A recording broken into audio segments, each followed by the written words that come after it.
membaca itu sekali lagi tujuannya itu bukan sekedar bisa membaca dengan benar, bisa baca lancar benar, enggak begitu. Itu bukan tujuan itu. Apa sih gunanya membaca bisa lancar benar? Tapi yang penting di situ adalah bagaimana memahami maksud yang dibaca itu. Sehingga kadang ada bacaan tersalah ya, khilaf, tapi tahu aja maksudnya enggak begitu. Nah, itu bisa dimaklumi. Daripada bacanya benar tapi ditanya apa maksudnya enggak ngerti. Ini yang pertama begitu. Memahami maksud itu pun sebetulnya bukan tujuan akhir. Setelah faham itu kan maksud, setelah faham adalah ya, agar bisa beramal, baik amal batin atau amal fisik untuk menggapai ridha Allah Ta'ala. Jadi perlu dua hal ini kita betul-betul tanamkan di benak kita. Belajar bahasa Arab, belajar baca kitab, belajar Al-Quran ya. Itu pertama untuk difahami, tadabburi. Yang kedua bisa beramal dalam rangka dapat keridhaan Allah, agar Allah senang. Nah, untuk itu yang diperlukan sebetulnya pertama ini yang sering dilupakan itu kosakata, mufradat. Sehingga kita lihat banyak kesulitan membaca karena mufradatnya enggak tahu. Mufradat dari yang dibaca itu. Kemudian ilmu shorof, ya, ilmu nahu ini sudah kalian pelajari. Ya. Kemudian yang ketiga logika ini. Logika ini penting. Untuk memahami ini mana pelaku, ini mana objek, itu kan logika seseorang. Ini hal mendasar ini ya, 4 hal ini. Kemudian ini ada ya 13 ilmu bahasa Arab, ada ilmu rosa, ma'ani, bayan, badi dan seterusnya ini. Ya ini nanti tambahan. Kalau ini 4 ini sudah biasalah. Ya, baru dilanjutkan.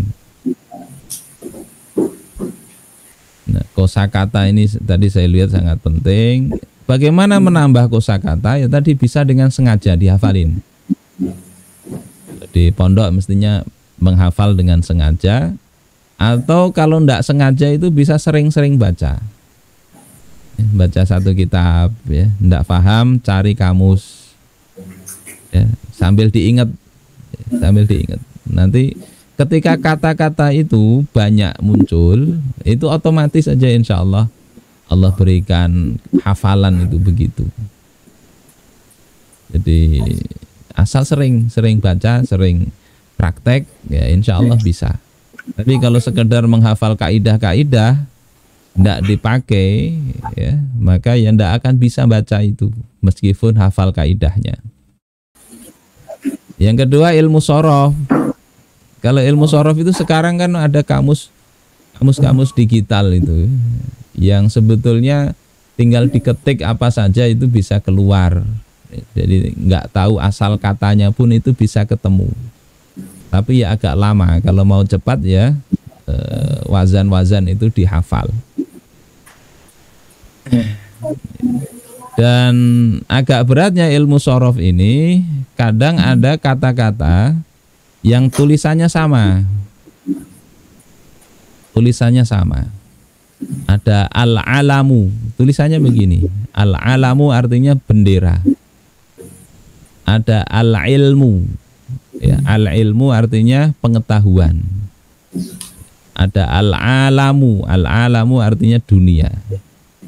Ya, kadang baca begini, al-alamu kepanjangan al-alamu.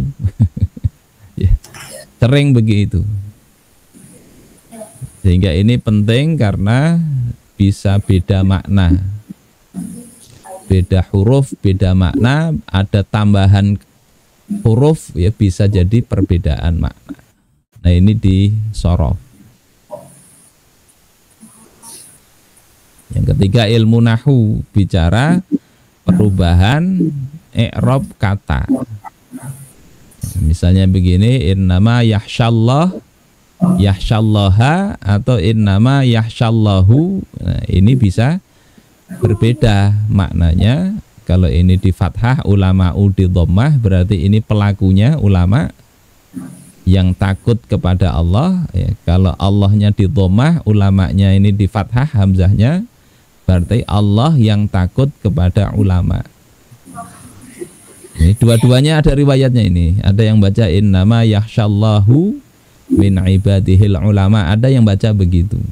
Walaupun itu ndak masyhur. Ya, sehingga dimaknai itu kinayah atau i'arah, ya. Bahwasanya Allah itu takut ulama itu tidak ridha, tidak puas dengan karunia dari Allah. Ada yang memaknainya begitu. Nah, asal ada riwayatnya aja. Kalau membaca AIU juga mesti harus tahu ini maksudnya apa, kenapa dibaca begitu. Nah, itu kerjaannya nahwu.